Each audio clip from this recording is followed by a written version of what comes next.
नमस्कार दोस्तों, चलिए स्टार्ट करते हैं। नेक्स्ट टॉपिक हमारा अमेरिकन रेवोल्यूशन। अगर अमेरिकन रेवोल्यूशन के बारे में बात करते हैं, सच कहे तो ये एक्चुअली होता है आपके फ्रेंच रेवोल्यूशन से बाद में, पहले, सॉरी सॉरी। फ्रेंच रेवोल्यूशन आपका होता है 1789 में। लेकिन आप लोग यहाँ पे देख सकते हैं कि ये आपका 1775 से 83 के बीच में होता है, मतलब ये जस्ट बिफोर आपका फ्रेंच रेवोल्यूशन होता है। बट मैंने फ्रेंच रेवोल्यूशन का वीडियो पहले बना दिया, क्योंकि जो हम लोगों ने रेनेसा पढ़ा, फिर उसके बाद रिफॉर्मेशन पढ़ा, उसके बाद साइंटिफिक रेवोल्यूशन पढ़ा, उसके बाद एनलाइटनमेंट पढ़ा। उसी के क्रम में जो यूरोप में सबसे मतलब लेटेस्ट रेवोल्यूशन होता है वो होता है फ्रेंच रेवोल्यूशन। ठीक है, फ्रेंच रेवोल्यूशन होता है। दैट इज वाई मैंने उसको पहले ले लिया। बट कोई बात नहीं, आप लोग उसको याद रखिएगा कि ये आपका जो अमेरिकन रेवोल्यूशन है वो आपका फ्रेंच रेवोल्यूशन से पहले होता है। ठीक है, तो आप लोग को इस तरीके से याद करके रखना है। ठीक है, ये एक आइडियोलॉजिकल एंड पॉलिटिकल रेवोल्यूशन होता है जो कि पूरी तरीके से झकझोर के रख देता है, एक नया वर्ल्ड ऑर्डर बनाने के लिए अग्रसर हो जाता है। ठीक है, चलिए देखते हैं हिस्ट्री क्या है अमेरिकन कॉलोनीज की। ठीक है, तो आपका 1492 से पहले, 1492 से पहले अमेरिका जैसा कोई कंट्री ही नहीं होता, कोई ऐसा जगह ही नहीं होता, कोई अमेरिकन कॉन्टिनेंट ही नहीं होता। ठीक है, फिर क्रिस्टोफर कोलंबस इसको खोज करते हैं और इसके पहुंचने का खोज मतलब रास्ते का खोज करता है। और इनिशियली वो तो वैसे जहाँ पे पहुंचते हैं उस जगह का नाम आज वेस्ट इंडीज कहा जाता है। ठीक है, क्योंकि वो जहाँ पे पहुंचते हैं तो उनको लगता है कि यहाँ के जो लोग उनको नेटिव दिख रहे हैं वो सब इंडियंस है, तो ही यूज टू कॉल देम, मतलब दे आर इंडियंस। बट जो अपने साथ वो इंटरप्रेटर लेके गए होते हैं, वो इंटरप्रेटर बोलता है कि नहीं, ये तो इंडियंस है ही नहीं, इंडियन जो भाषा बोलते हैं वो ये भाषा बोली नहीं है, तो कुछ अजीब अजीब ही भाषा बोले। दैट इज वाई फिर इनको पता चलता है कि भाई हम लोग ने कुछ और ही जगह, नया जगह कोई खोजबीन कर ली है। और फिर उसका खोज आगे बढ़ता है, फिर उसका धीरे धीरे करके फिर अमेरिका पूरी तरीके से खोजा जाता है, या रूट उसका खोजा जाता है, जो भी चीज़ है। ठीक है, अमेरिको वेस्पुसी क्रिस्टोफर कोलंबस के बाद आते हैं। ठीक है, ये दोनों स्पेन से होते हैं। ठीक है, स्पेन, फिर हॉलैंड, फिर फ्रांस, फिर इंग्लैंड, ये सब सारी कंट्रीज फिर उसके बाद मतलब इनके तरफ भागती है कि जितना हो सके उतना ज़्यादा जगह ऑक्यूपाई कर लो, ये नया लैंड ढूंढने में आया है, तो फिर हम लोग अब उसमें जितना हो सके उतना कब्जा मार लेते हैं। ये इस तरीके से मतलब पूरा भागना दौड़ना और क्या पता नया नया एरिया कब्जा करने का काम इन लोग का शुरू हो जाता है। मतलब बस जितना पाओ उतना मतलब अपने पास ले लो, इस तरीके से इन लोग रेस लगा लेते हैं, होड़ लगा लेते हैं। एंड मैक्सिमम मतलब जितना हो सके उतना ज़्यादा इन लोग यहाँ पे अपने ट्रूप्स भेजते हैं, अपने वेपन्स भेजते हैं, अपने शिप वगैरह भेजते हैं, अपने कॉलोनाइजर्स को भेजते हैं, गवर्नर्स वगैरह को भेजते हैं कि जाओ यहाँ के लोगों को अपना आधिपत्य मतलब इन लोग को अपने अधीन बना लो, इन लोग को अपना कॉलोनी बना लो। ऑल्सो इन्हीं के साथ क्या बोलते हैं, इस large number of European migrants भी यहाँ पे जाते हैं। ठीक है, ये माइग्रेंट्स कौन होते हैं? मोस्टली ऐसे ट्रेडर्स होते हैं, ऐसे एक्सप्लोरर्स होते हैं, ऐसे एडवेंचरर्स होते हैं, या फिर ऐसे सिर्फ और सिर्फ मतलब अपना लक आजमाने के लिए क्या बोलते हैं, जो यंगस्टर्स होते हैं, यूथ जो होते हैं, वो उन लोग को पता चलता है कि भाई there is a new land called as America, और वहाँ पे चलना है, वहाँ पे काफ़ी खाली जगह बाकी है, we can explore, we can have something, अपने लिए कुछ बना सकते हैं। वहाँ पे पूरा का पूरा खाली पड़ा है, लोग वहाँ पे मतलब काम करने के लिए लोग नहीं मिलते हैं, हम लोग वहाँ पे जा सकते हैं, काम कर सकते हैं। पूरा मतलब एक तरफ से एक तरफ तक पूरा बहुत बड़ा कॉन्टिनेंट है यहाँ पे। तो यूरोप मतलब क्या था, छोटा सा देश। ठीक है, यूरोप मतलब क्या है, इंडिया के साइज का है, थोड़ा सा इंडिया से थोड़ा अभी के हिसाब से देखा जाए तो इंडिया के साइज के से थोड़ा सा बड़ा है। लेकिन अगर आप लोग एक्चुअली इंडिया को देखिए, मतलब आपका 16th century and 16th century में, तो कहता है 19th सेंचुरी में देखिए, 18th सेंचुरी में देखिए, तो वहाँ पे आप लोग को पता चलेगा जो एक्चुअल में इंडिया है वो आपका यूरोप के साइज का ही था। अगर रशिया को निकाल दिया जाए तो उससे बड़ा ही होगा। ओके, तो इस हिसाब से देखा जाए तो अमेरिका उससे भी बड़ा निकलता है। ठीक है, अमेरिका उससे भी बड़ा निकलता है, मतलब अमेरिका कॉन्टिनेंट की बात होती है, तो इससे इन लोग को लगता है कि भाई बहुत जगह बाकी है, बहुत जगह बाकी है, इन लोग जाके यहाँ पे बहुत एक्सप्लोरेशन कर सकते हैं। कुछ नहीं करेंगे तो एग्रीकल्चर करेंगे, जाके वहाँ पे कुछ खेती करेंगे और ले जाके आसपास के दुकानों में बेच देंगे, इस तरीके से पैसे वैसे कमाएंगे। ठीक है, इस तरीके से इन लोग सोच के यहाँ पे बहुत तेजी से माइग्रेट करना स्टार्ट करते हैं। इनफैक्ट जो बड़े बड़े क्रिमिनल्स वगैरह जो रहते हैं, जो यूरोप में मतलब इन लोग को वांटेड वगैरह होते हैं, उन सबको यहाँ पे मतलब यहाँ से भाग भाग के इन लोग अमेरिका चले आते हैं। और क्या बोलते हैं, जिनको वहाँ पे रहने की जगह नहीं मिलती है, कंजेशन होता है या गरीबी उन लोग फेस करते हैं, तो वो किसी तरीके से हारे, मतलब किसी तरीके से भाग भाग के किसी तरीके से अमेरिका पहुंच जाता है, ठीक है। तो ये इसके वजह से क्या होता है, अमेरिका कॉलोनाइज होना स्टार्ट हो जाता है, ठीक है। तो एक्चुअली में कॉलोनाइजेशन कौन कर रहा है, वहाँ के नेटिव लोग नहीं कर रहे हैं, अमेरिकन जो रेड इंडियंस जिनको कहा जाता है वो नहीं कर रहे हैं, उसके बजाय कौन कर रहा है, यूरोपियंस कर रहे हैं, ठीक है। Europeans are colonising themselves and as well as America, ठीक है। समझ में आ रहा है ना। चलिए नेक्स्ट। इसकी वजह से क्या होता है ना कि जितने भी आपके बड़े बड़े पावर्स होते हैं, आपका हॉलैंड, फ्रांस, इंग्लैंड, स्पेन, इन लोग के बीच में आपस में बहुत लड़ाई स्टार्ट हो जाती है कि कौन कितना ज़्यादा जगह ऑक्यूपाई कर लेगा, कौन कितना ज़्यादा लैंड ऑक्यूपाई कर सकता है, ट्रेड रूट्स को कितना ऑक्यूपाई कर सकता है, कौन ये इस पूरे अमेरिका कॉन्टिनेंट के ऊपर मतलब वो क्या कहते हैं, मोनोपोली एस्टेब्लिश कर सकता है। तो इस तरीके से इन लोग के बीच में लड़ाई स्टार्ट हो जाती है, और मोस्टली इसमें इंग्लैंड जो होता है वो आपका नॉर्थ अमेरिका वाला जो सेक्शन है वो पूरा का पूरा, जो आपका ये नॉर्थ अमेरिका इस तरीके से कुछ है, ठीक है। ये ऐसा ऐसा कुछ है, ठीक है। ये पूरा नॉर्थ अमेरिका लगभग इंग्लैंड मतलब खरीद नहीं लेता, वो ले लेता है। इसमें ऊपर का एरिया थोड़ा सा फ्रांस का पहले होता है और नीचे इंग्लैंड होता है, ठीक है। इंग्लैंड मोस्टली आपके इस कोस्टल रीजन में होता है, लेकिन फिर धीरे धीरे इंग्लैंड क्या करता है, फ्रांस को इस रीजन से भी टॉपल कर देता है, और इसको मतलब इस एरिया में कोने में जाके रहने के लिए मजबूर कर देता है, ठीक है। और मोस्टली नॉर्थ अमेरिका में भी उसका मतलब अब फिर धीरे धीरे करके वो एकदम से छोटे एरिया में सीमित होकर रह जाता है। फ्रांस की बात करो, ठीक है। तो अल्टीमेटली विक्टोरियस होता है आपका ब्रिटेन, क्योंकि ब्रिटेन ब्रिटेन के पास एक पावर थी क्या, इंग्लैंड इंडिया सॉरी, इंडिया का मैन पावर और इंग्लैंड की टेक्नोलॉजी, ये दोनों मिक्स होते हैं, और क्या बोलते हैं, इतना बड़ा जो साम्राज्य होता है वो इंग्लैंड बना पाता है, ठीक है। इट इज़ अ फैक्ट, इसमें कुछ भी मतलब ये नहीं कि मैं अपना राष्ट्रभक्ति दिखा रहा हूँ आप लोग से, ये इट इज़ अ फैक्ट कि जो मैन पावर टेक्नोलॉजी जब जिसके पास मिक्सअप हो जाएंगी, उसी का ही राज होता है पूरी दुनिया में। आप लोग किसी भी समय का बात कर सकते देख सकते हैं, ओके। नेक्स्ट, ये तो मैंने बता दिया, इन दोनों के बीच में लड़ाई वगैरह होता है, अल्टीमेटली आपका Britain becomes victorious in the Wars, ठीक है। एंड फिर उसके बाद धीरे धीरे करके वो सारे के सारे एरिया अपने अंदर लेने चला जाता है, मतलब फ्रांस को भी आ जाता है। डच लोग उस समय न्यूयॉर्क जो एरिया होता है उसको नाम दिया था न्यू नीदरलैंड्स, ठीक है। तो न्यू नीदरलैंड्स को ऑक्यूपाई करके उसका नाम दिया था न्यूयॉर्क कर देता, ठीक है। इस तरीके से इन लोग छोटा मोटा मतलब लड़ाई वड़ाई करते करते पूरा का पूरा अमेरिका के ऊपर इंग्लैंड का कब्जा हो जाता है, ठीक है। तो अल्टीमेटली ये अमेरिका जो होता है वो ब्रिटिश कॉलोनी के अधीन आ जाता है, ठीक है। नेक्स्ट, कॉजेज क्या है अमेरिकन रेवोल्यूशन के, ठीक है। तो फर्स्ट पॉलिटिकल कॉजेज में देखते हैं। तो फर्स्ट है no representation of colonies in the British parliament. देखिए क्या है ना कि अभी इंडिया का केस अलग था। इंडिया में क्या होता है कि यहाँ पे ये जो आपका जो डेमोक्रेसी की जो चीज़ें होती है, ये मतलब एक्चुअली में जो हमारा डेमोक्रेसी है वो तो पंचायती सिस्टम वो बहुत पहले का है, ठीक है। लेकिन जो क्या बोलते हैं, इंग्लैंड की जो डेमोक्रेसी होती है, पार्लियामेंट्री फॉर्म ऑफ गवर्नमेंट की बात की जाती है,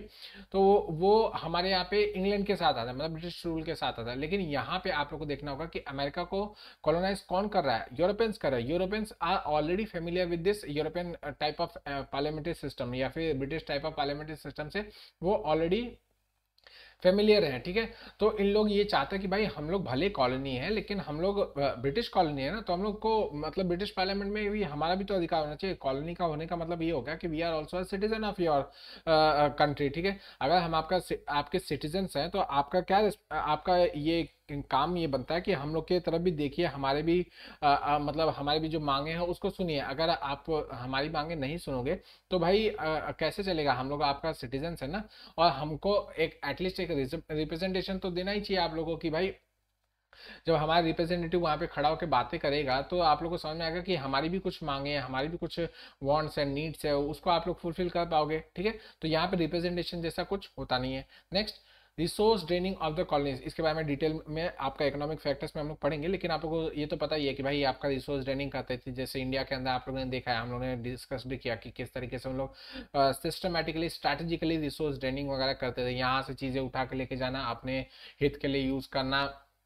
यहाँ के सारे इंडस्ट्रीज वगैरह को बंद करके रखना, वहाँ पे इंडस्ट्रीज को फलने फूलने के लिए यहाँ से रॉ मटेरियल्स वगैरह लेके जाना, ये सब चीज़ें यहाँ से करना इन लोग चालू रखते इन मतलब अमेरिकन कॉलोनीज में भी आप लोग देख सकते हैं कि यहाँ पे अमेरिकन कॉलोनीज में एक्चुअली में यूरोपियंस ही रह रहे हैं, लेकिन Europeans are exploiting Europeans only, okay. Next,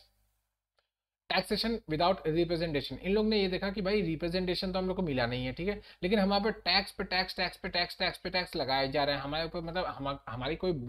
सुनवाई तो कोई हो नहीं रही है, हमारे तरफ से कोई बोलने वाला तो इनको कोई है ही नहीं, हमारा रिप्रेजेंटेशन वगैरह तो कोई हो ही नहीं रहा है। और जब रिप्रेजेंटेशन नहीं हो रहा तो इन लोग टैक्स क्यों लगा रहे हैं हमारे ऊपर इतना टैक्स लगाया जा रहा है विदाउट, मतलब आप लोग हमसे कुछ पूछे जाने पूछे, मतलब किसी भी तरीके का कोई भी कंसल्टेशन वगैरह करे बगैर आप हम हमारे ऊपर टैक्सेस लगा दे रहे हो, ठीक है,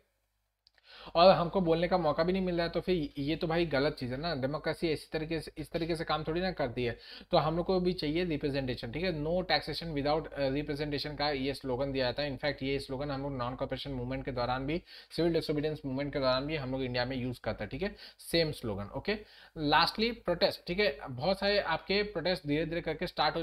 जाते हैं जब ब्रिटेन का मतलब ऐसे ऐसे नियम कानून ऐसे ऐसे लगाए जाते हैं कि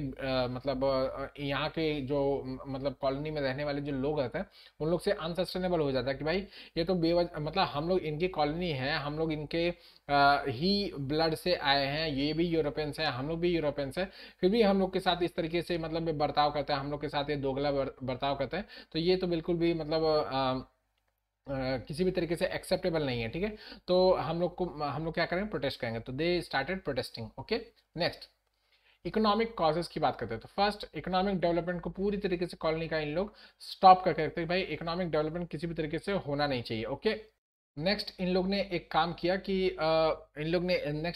कि ब्रिटिश शिप को ही सिर्फ और सिर्फ क्या बोलते हैं अलाउ कर दिया कि जो आपके ये कॉलोनीज है वहां से कोई भी ट्रेड सिर्फ और सिर्फ ब्रिटिश शिप पे ही किया जा सकेगा, यहाँ की जो लोकल शिप्स होंगी उन पे भी नहीं, और फॉरेन कोई अगर फ्रेंच शिप है, डच शिप है, तो उससे भी नहीं हो सकता, सिर्फ और सिर्फ ब्रिटिश शिप से किया जा सकेगा। ओके, नेक्स्ट, होप करता हूँ आप लोग समझ में आ रहा है कि ये ऐसा कर क्यों रहे हैं, ठीक है। तो बेसिक आइडिया यही है कि भाई आप हमारा मेथड यूज करोगे तो आप पे हमको करने वाले हो, ठीक है, आप हमको पे करोगे तो पैसे हमारे पास आने वाले हैं और फिर हम लोग आपका और एक्सप्लॉइटेशन कर पाएंगे, ठीक है। नेक्स्ट, बहुत सारी चीज़ों के ऊपर इन लोगों ने लिमिटेशंस लगा के रखी कि ये सिर्फ और सिर्फ इंग्लैंड को ही भेजा जा सकता है, जैसे कि टोबैको, शुगर, कॉटन, ये सिर्फ और सिर्फ इंग्लैंड को ही भेजा जा सकता है, आप किसी और कंट्री को एक्सपोर्ट नहीं कर सकते। ओके, हैवी इंपोर्ट ड्यूटीज जैसे कि इंडिया में लगाए गए थे उसी तरीके से वहां पे भी लगाया गया कि कॉलोनीज के ऊपर हैवी इंपोर्ट ड्यूटीज लगा दिए गए कि भाई यहाँ से अगर कोई प्रोडक्ट अगर आता है इंग्लैंड के अंदर तो फिर उसके ऊपर हैवी इंपोर्ट ड्यूटीज होंगे, और अगर इंग्लैंड से कोई प्रोडक्ट इन कॉलोनीज के अंदर जाता है तो एकदम मीगर कस्टम ड्यूटीज वगैरह लगाई जाती थी। ओके, रिस्ट्रिक्शन ऑन इंडस्ट्रियलाइजेशन तो पूरी तरीके से इन लोग ने रोक के रखा था कि भाई हर एक जगह पे इन लोग देखते थे कि भाई इस चीज़ का इंडस्ट्रियलाइजेशन ना हो जाए, ये इंडस्ट्रीज ना फलने फूलने लगे, ऐसी कोई इंडस्ट्रीज वगैरह फलनी फूलनी नहीं चाहिए कि ये मतलब हमसे ज़्यादा आगे निकल जाए, इंग्लैंड जो है वो इनसे ज़्यादा आगे निकल जाए, ठीक है। बट ऐसा नहीं है कि पूरी तरीके से इंडस्ट्रीज डिवॉइड रह गई, इंडस्ट्रीज धीरे धीरे पनपती है, लेकिन इंग्लैंड कोशिश यही करता है कि जितने भी इंडस्ट्रियलाइजेशन हो उनके ऊपर बहुत हैवी रिस्ट्रिक्शंस लगे रहे, ठीक है, चार्जेस टैक्सेस वगैरह लगे रहे। ओके, नेक्स्ट,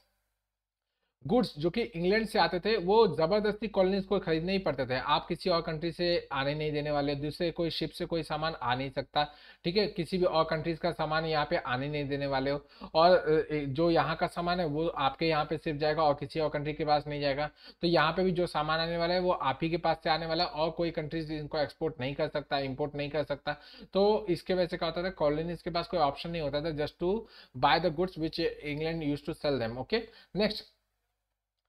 पॉलिसीज इस तरीके से अपनाई जाती थी कि भाई उनका जो इंडस्ट्रीज है या कॉमर्स है वो किसी भी तरीके से रुका रहे, उसके ऊपर कोई भी ज़्यादा ग्रोथ नहीं होना चाहिए, एकदम धीरे धीरे करके ग्रो करे वो चल जाएगा, लेकिन मैक्सिमम जो मैंने आपको बताया कि टैक्सेस लगा देते थे, सेस लगा देते थे, उनके एक्सपोर्ट इंपोर्ट के ऊपर बहुत सारे हैवी टैक्सेस ड्यूटीज वगैरह लगा दिए जाते थे। ओके, नेक्स्ट, 19 बोला, 1765 में स्टैम्प ड्यूटी एक्ट आता है, ठीक है, इसको स्टैम्प एक्ट भी बोला जाता है। ये आता है, ये मोस्ट इनफेमस एक्ट में से एक एक्ट होता है कि इसमें ये कह दिया था कि कोई भी लीगल डॉक्यूमेंट मतलब आज अगर सपोज कीजिए आप हो मैं हूँ, ठीक है, हमारे बीच में कोई बातचीत होती है और हम लोग उसको बस एक अपने ही मतलब दोस्ती यारी में एक लिख के रख लिया, तो उस डॉक्यूमेंट के ऊपर भी स्टैंप लगाना पड़ेगा, ठीक है, स्टैंप लगाने का एक अलग से ड्यूटी पे करनी पड़ती थी, हैवी ड्यूटी पे करनी पड़ती थी, कितना परसेंट वो मुझे याद नहीं है, लेकिन आप लोग याद रखिएगा काफ़ी हैवी ड्यूटीज वगैरह पे करनी पड़ती थी। तो ये क्या होता था कि एक तो आपने कंपनीज वगैरह एस्टेब्लिश करने से मनाही करके रखी है, हम लोग किसी तरीके से छोटा मोटा कॉन्ट्रैक्ट्स वगैरह भी कर रहे हैं तो उसके ऊपर भी स्टैम्प ड्यूटी वगैरह लगा के रखे, मतलब आमदनी कुछ आ नहीं रही, पैसे जाने के रास्ते सब खुल गए हैं, ठीक है। तो इस तरीके से इन लोग को मतलब बहुत बुरा लगता था कि भाई हम लोग को मतलब ट्रीटमेंट भी, इक्वालिटी का ट्रीटमेंट कर ही नहीं रहे हैं, हम लोग भी यूरोपियंस है, ये भी यूरोपियंस है, अब हम लोग अमेरिका में आके रह रहे हैं तो हम लोग को मतलब इन लोग इस तरीके से ट्रीट कर रहे हैं कि हम लोग उनके नौकर है, हमारे स्लेव्स हैं, ठीक है। तो इस तरीके से इनको बुरा लगने लगा। Okay, next, rent. रेंट का ये कॉन्सेप्ट आया, इन लोगों ने क्या किया, ब्रिटेन ने ऐसे ऐसे मतलब लैंड से रिलेटेड, ऐसे ओनरशिप से रिलेटेड ऐसे कानून लेके आए कि जो इंग्लैंड का निवासी है, जो इंग्लैंड का निवासी है, जो इंग्लैंड के द्वारा आया है या इंग्लैंड से आया है और मतलब आज भी वो इंग्लैंड का सिटीजनशिप लेके रखा है, वही सिर्फ यहाँ पे आपके लैंड वगैरह खरीद सकता है, और कोई यहाँ पे लैंड खरीद नहीं सकता, प्रॉपर्टी वगैरह कोई और नहीं खरीद सकता, सिर्फ और सिर्फ इंग्लैंड का ही व्यक्ति खरीद सकेगा, ठीक है। तो इसका मतलब ये था कि भाई जो यहाँ के एक्चुअल में जो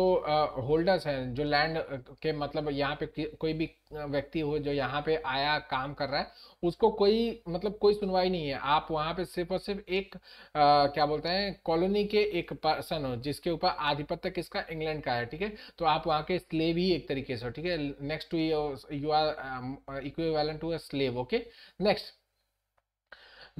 इनके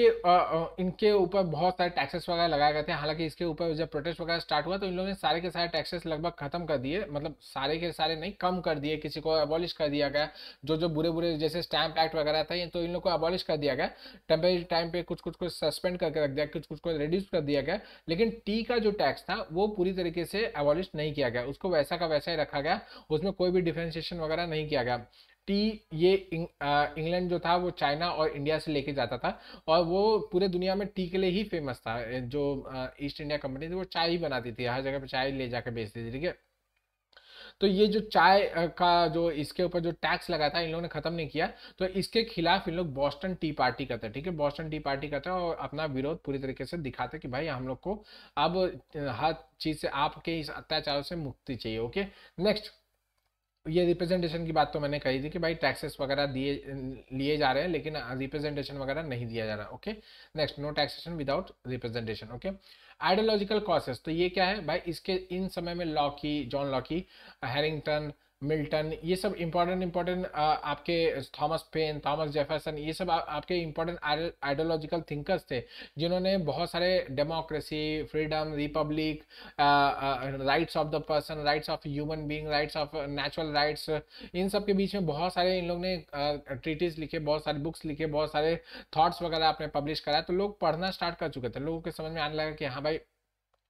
ये सब जो चीज़ें बोल रहे हैं कितनी इंपॉर्टेंट चीज़ें, कितनी रेलिवेंट चीज़ें, आज हम लोग को कैदी बना के रखा गया है, जबकि ये भी यूरोपियन है, हम भी यूरोपियन है ना, हम लोग काफ़ी समय से यहाँ पे रह रहे हैं, इन लोग अभी जस्ट आए हैं, फिर भी हमारे ऊपर इतना अत्याचार कर रहे हैं, ऐसे कैसे हमारे ऊपर, मतलब एक तरीके से हम लोग को नौकर की तरह ट्रीट करते हैं, लात से मारते हैं, हम लोग को बुरी बुरी बातें बोलते हैं, एंड अदर थिंग हमारे ऊपर इतने सारे टैक्सेस लगा के रखे, कोई रिप्रेजेंटेशन भी नहीं देते हैं, और हम लोग को मतलब अपने इक्वल मानते ही नहीं है, जबकि ये भी वही है जो हम लोग हैं, और हम लोग भी वही है जो इन लोग थे, ठीक है।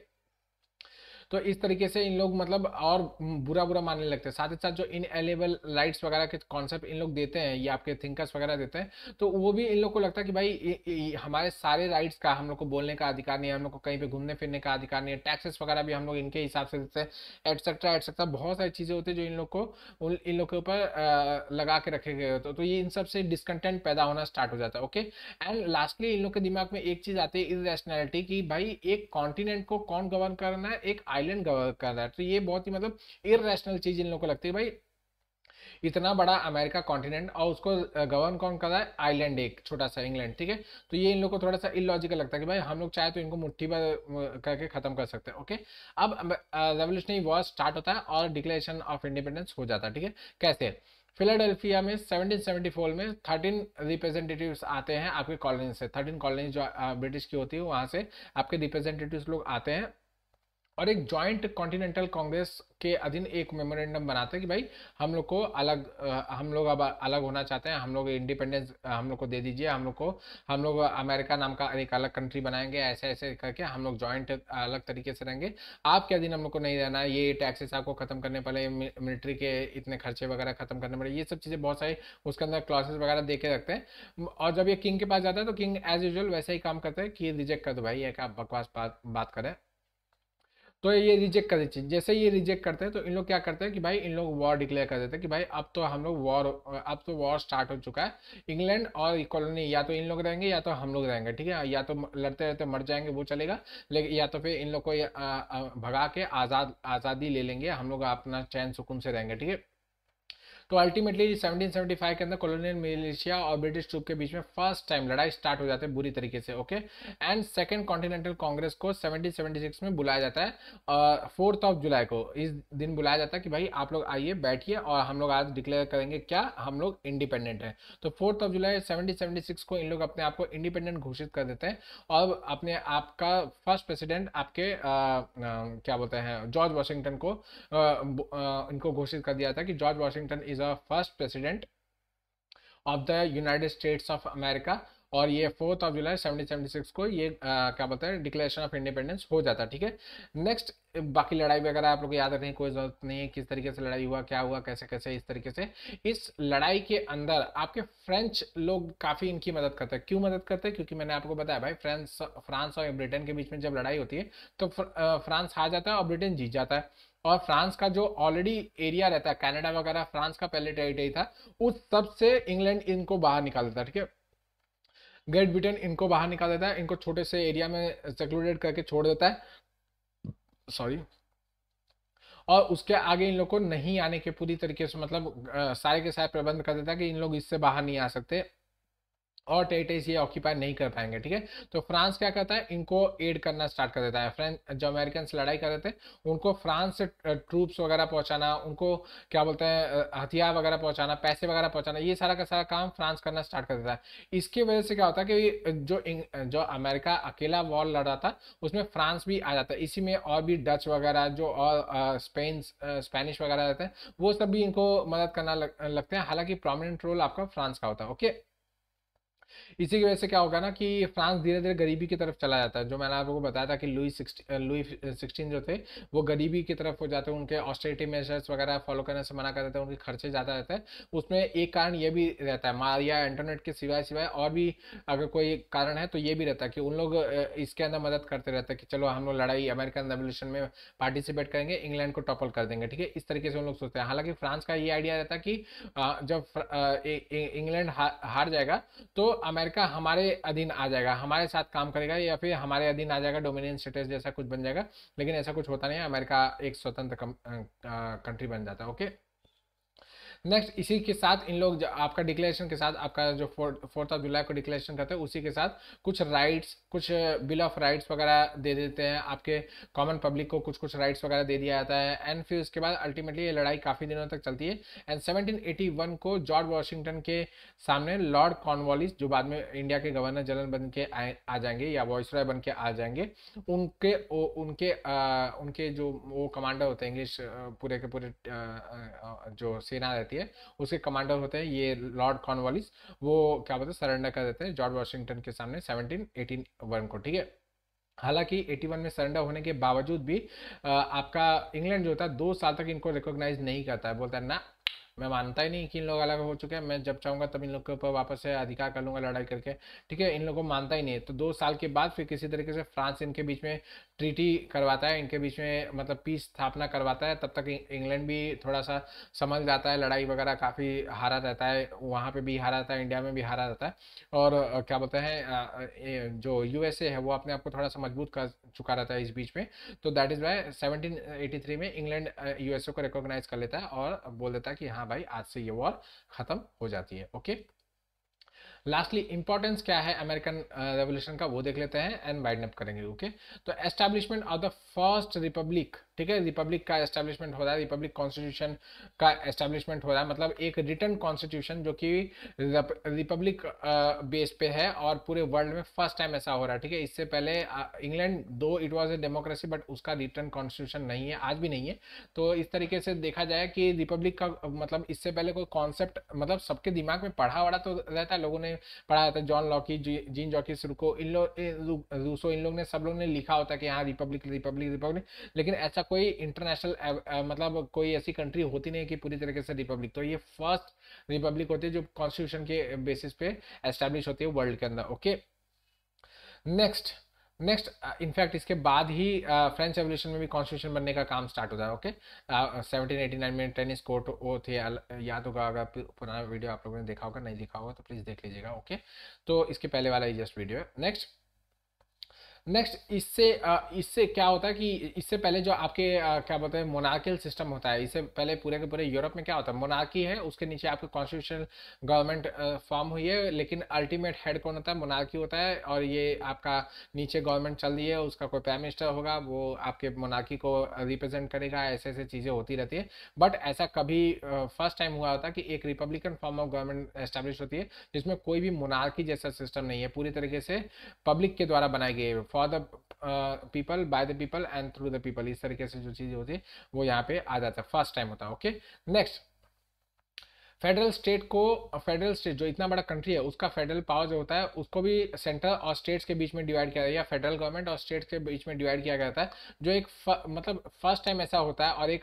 क्या बोलते हैं, एक रेडीमेड टेम्पलेट बन के तैयार हो जाता है कि लोग अब आगे चल के जितने इतने आज़ाद होंगे या जो जो कॉन्स्टिट्यूशन वगैरह बनाएगा तो इसका कॉपी पेस्ट कर सकता है कि हाँ भाई देखो अमेरिका ने इस तरीके से किया, हम लोग भी इस तरीके से कर सकते हैं। ठीक है, तो ये चीज़ें इन लोग के दिमाग, मतलब अब लोगों के दिमाग में आना स्टार्ट हो जाती है, और इससे क्या होता है कि नए नए जो जो कंट्रीज इवॉल्व होंगे वो सब इस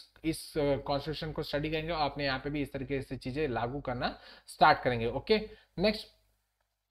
सेपरेशन ऑफ पावर का कॉन्सेप्ट जो पहले से, मतलब पहले इतना मतलब फोर्सफुल नहीं था, कहीं पे पढ़ा नहीं था, monarchy is the head of the government, तो उसके पास सारे के सारे पावर्स, वो जुडिशियल राइट्स भी रखता था, लेजिस्लेटिव राइट्स भी रखता था, एग्जीक्यूटिव राइट्स वगैरह भी रखता था। बट यहाँ पे सेपरेशन ऑफ पावर्स पूरी तरीके से डिस्टिंक्ट करके दिया जाता है। साथ ही साथ इनएलिएबल राइट्स जो आपके, जिसको फंडामेंटल राइट्स वगैरह कहा जाता है, वो हम लोग ने इनफैक्ट इंडिया ने भी यहीं से उठाया हुआ है, इंडियन जो बिल ऑफ राइट्स अमेरिका लेके आता है उसी में से हम लोग ने इनएलिएबल एलियनेबल राइट्स जो है उसको थोड़ा सा छाला अभी बाकी है ना, दैट इज वाई इसके से बोलने में दिक्कत हो रही है। ओके, तो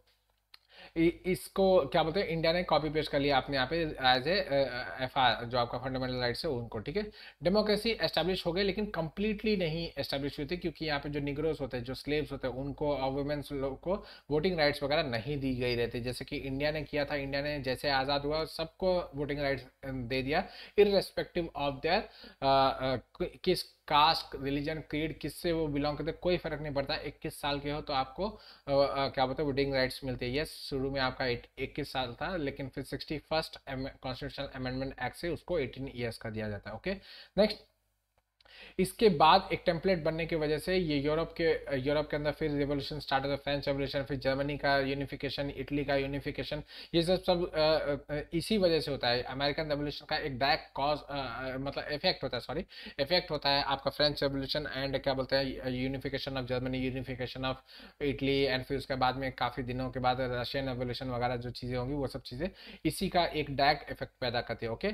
थॉमस पेन जैसे रेवोल्यूशनरी जो कि इसमें पार्टिसिपेट करता है अमेरिकन रेवोल्यूशन में, वो बाद में फिर यूरोप में जाते हैं और वहाँ पे ये सब आइडियाज़ वगैरह, Republic, constitutional governance, federal structure, separation of powers, ये सब चीज़ें वहाँ पे लेके जाते हैं और लोगों को प्रभावित करते हैं कि हाँ भाई देखो दुनिया में क्या क्या चीज़ें हो रही है, और आज तक आप लोग मोनार्कल सिस्टम में बैठे हुए हो, आप लोग कहाँ एकदम से दकियानुसी आप लोग पहुंचे थे अमेरिका को अपना स्लेव बनाने के लिए, अमेरिका ने तुम लोग को वहाँ से भगा भी दिया, और आज वो खुद का अपना क्या बोलते हैं एक स्वतंत्र कंट्री बन के मतलब अच्छी तरीके से काम करता है, कॉन्स्टिट्यूशनल गवर्नमेंट भी फॉर्म हो चुके हैं। ओके,